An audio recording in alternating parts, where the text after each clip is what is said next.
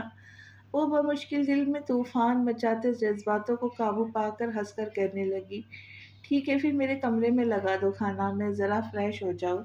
احتشام نے ہاتھ اٹھا کر ٹوکتے ہوئے کہا، جاؤ شاباش، آرام کرو اور کوئی ضرورت نہیں صبح جلدی اٹھنے کی اور آقا کی حکایت سننے کی۔ وہ مسکراتا ہوا ان کا ہاتھ تپ تپا کر چلا گیا۔ زلف نے کھانا کھایا؟ جاتے جاتے سرسری سا شالی سے پوچھ رہا تھا۔ سفینہ خانم کے سینے پہ خنجر چلا تھا، جس لڑکی کی چاہ میں پاگل ہو گیا تھا اسے تو اس کی پرواہ بھی نہیں تھی۔ احتشام تو چلا گیا، پھر وہ ساری رات نہ سو سکی۔ اس لڑکی کو جانتے ہو؟ نہیں۔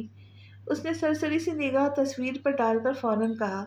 لڑکی کا چہرہ مکمل مسخ ہو چکا تھا، وہ چاہتا تو بھی پہچان نہ پاتا، اور اس لڑکی کی ایک دوسری تصویر ٹیبل پہ رکھتے ہوئے انسپکٹر ایڈی نے بغور اس کے تاثرات جانچے۔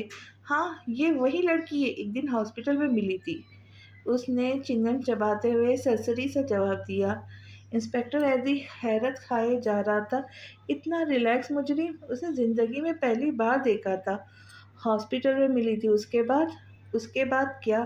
بیچاری پیسے مانگ رہی تھی جو کہ میرے پاس نہیں تھے، اس نے ٹانگ جلاتے ہوئے کہا۔ تو پھر یہ کریڈٹ کیسے گیا اس کے پاس؟ میں نے ہی دیا تھا۔ وہ ہنوز مطمئن تھا، اسے معلوم ہی نہیں تھا اس کا لاؤبالی پن اسے کس مشکل میں ڈال چکا ہے۔ فرات مرزا، تمہارے سر پر ایک قتل کا الزام ہے اور تمہارے انداز سے لگ رہا ہے تم کوئی عادی مجرم ہو جسے کوئی فرق نہیں پڑتا۔ فرات ہلکا سا ہنسا۔ خیر چھوڑو، تمہیں اپنے باپ کا نام کا بہت ضرر ہوگا، اس کی آڑ میں تم اپنے جرموں پر پردہ ڈال سکتے ہو، لیکن اس بار تم میرے ہتھے چڑھے ہو۔ اگر جرم ثابت ہوا تو سلاخوں کے پیچھے پھینک دوں گا، کڑی سزا دلواؤں گا۔ جرم تو ثابت ہونے دو، وہ ان کی دبی دبی دھمکیاں خاطر منالاتے ہوئے بولا۔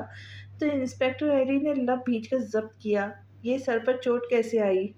انسپکٹر ایڈی نے اس کی دکھتی رگ پر ہاتھ رکھ دیا، اس کی تکلیف ازسر نو تازہ ہو گئی۔ محبت ہے کسی کی؟ وہ سنبھل کر استہزائیہ ہنسا۔ ایسی اور کتنی محبت کی نشانیوں کے ثبوت ہیں آپ کے پاس؟ ان کی بات پر وہ قہقہہ لگا کر ہنس پڑا۔ واللہ یہ آخری ہے، اس نے اچھے بچوں کی طرح آنکھیں میچ کر یقین دلایا۔ انسپکٹر ایڈی بری طرح الجھ گئے تھے، مزید کوئی سوال نہ کیا، اسے وہیں چھوڑ کر ایک بار پھر تمام ثبوتوں پر نظر ثانی کرنے کا ارادہ لیے اٹھ گئے، اور فرات بے چینی سے پہلو بدلنے لگا۔ اس چار دیواری میں غیر معمولی طور پر اس کا دم گھٹ رہا تھا۔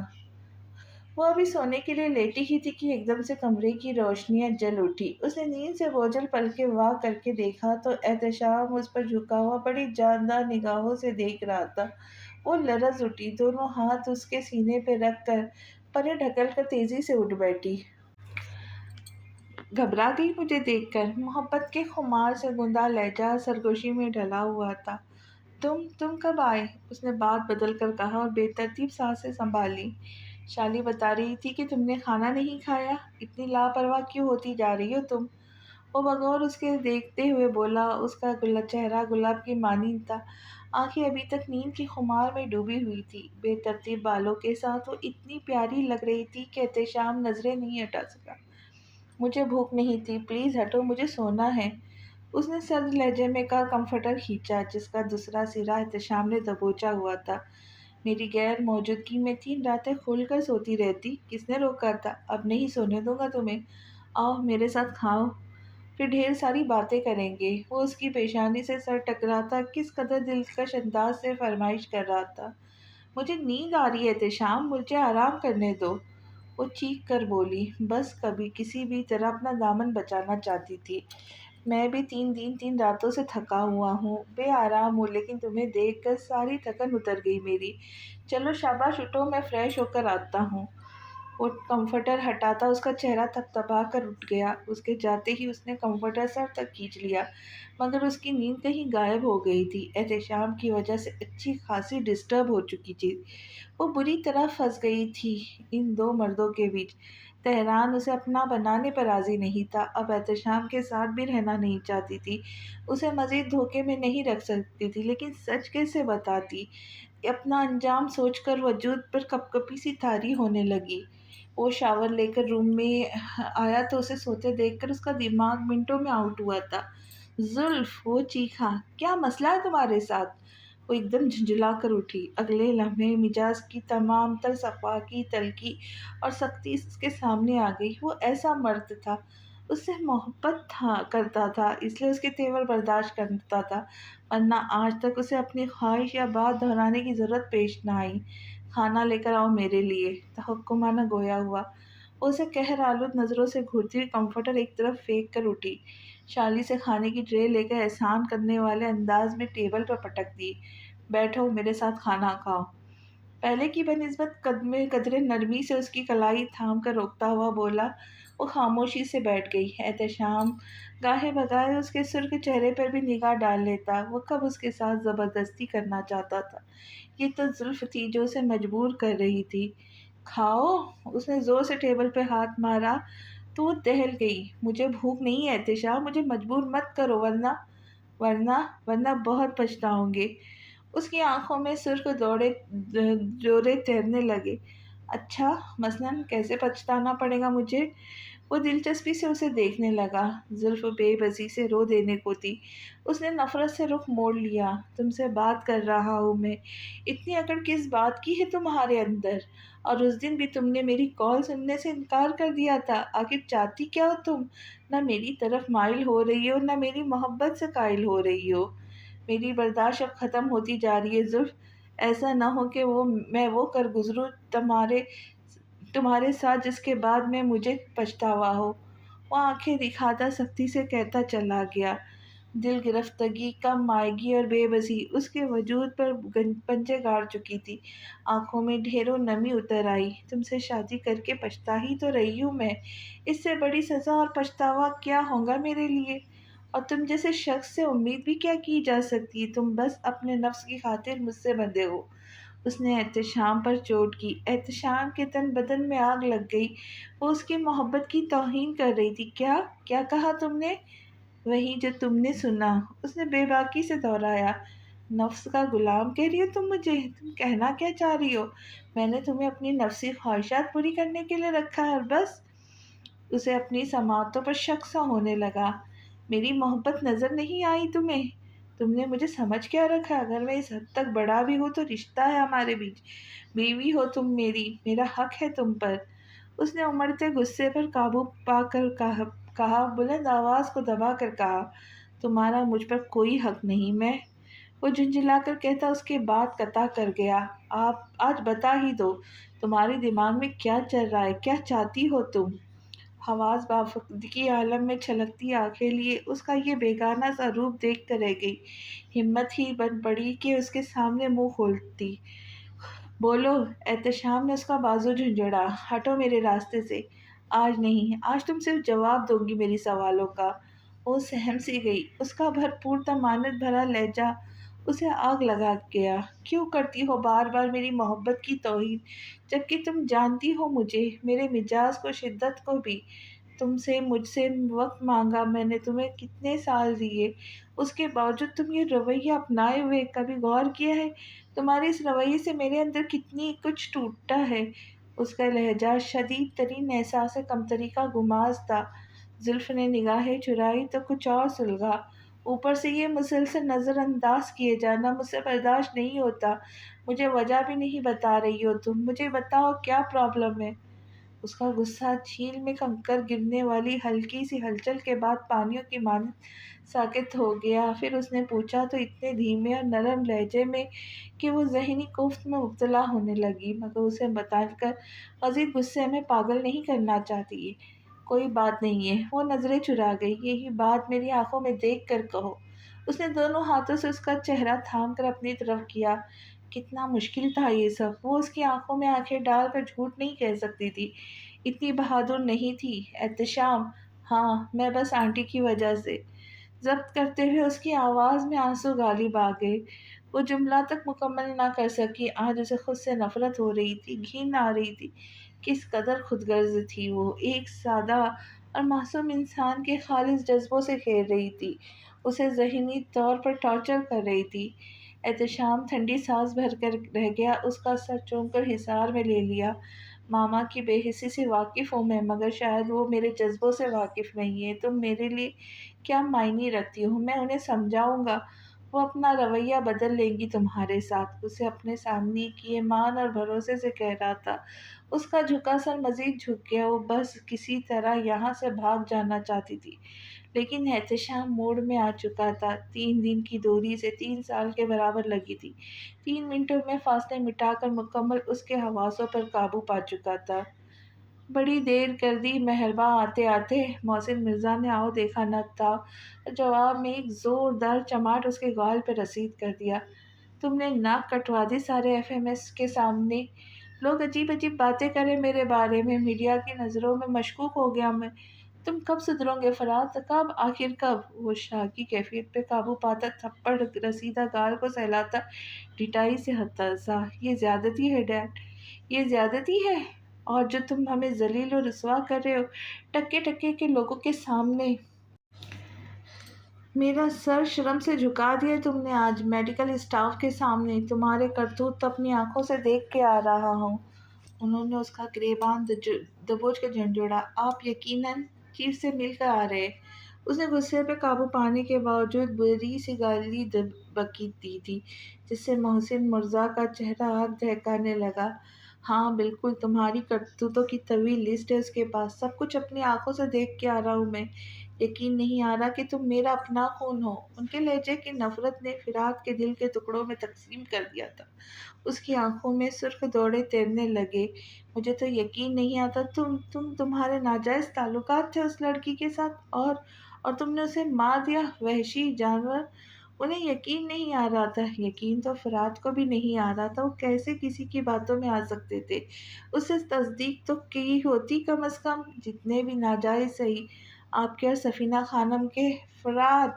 وہ غضبناک ہو کر دہاڑے اور الٹے ہاتھ کے تھپڑ زور سے مارا تھا۔ زبان سنبھال کر بات کرو بے غیرت، باپ ہو تمہارا۔ غصے سے ان کی سانسیں بے ترتیب، آنکھیں غضبناک ہو گئی۔ فرات کو جس بات نے سب سے زیادہ تکلیف پہنچائی تھی وہ تھا ان کا تغافل۔ وہ پوری بات جانے بغیر بس اس پر چڑھ دوڑے تھے، ہمیشہ اسے ہی مورد الزام ٹھہراتے تھے۔ ایک بار صحیح، 2 بار صحیح، ہر بار وہ غلط بھی نہیں ہو سکتا تھا۔ اس نے ڈھٹائی سے تن کر کہا، وہ کیا پتہ احتشام بھی اس ناجائز تعلق کا کوئی نتیجہ ہو جو آپ اس کی اتنی سائیڈ لیتے ہو۔ وہ باپ کے نقب لگانے سے باز نہ آیا۔ فرات! آواز کے ساتھ ساتھ ان کا ہاتھ بھی بلند ہوا تھا، مگر اس بار ہوا میں معلق رہ گیا، کیونکہ فرات کی آنکھوں میں آنسو جھلملانے لگے تھے۔ بذات گستاخ!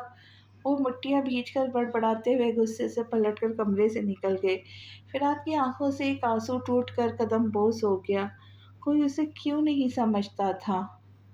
ماما اور دادی کے سامنے اس کی وجہ سے پہلے ہی شرمندگی اٹھا چکا تھا، مزید نہیں اٹھانا چاہتا تھا، اس لیے 15 منٹ سے مغز ماری کر رہا تھا، مگر اس کوڑ مغز لڑکی کو شاید اس کی بات سمجھ نہیں آ رہی تھی یا جان بوجھ کر اسے زج کرنا چاہ رہی تھی۔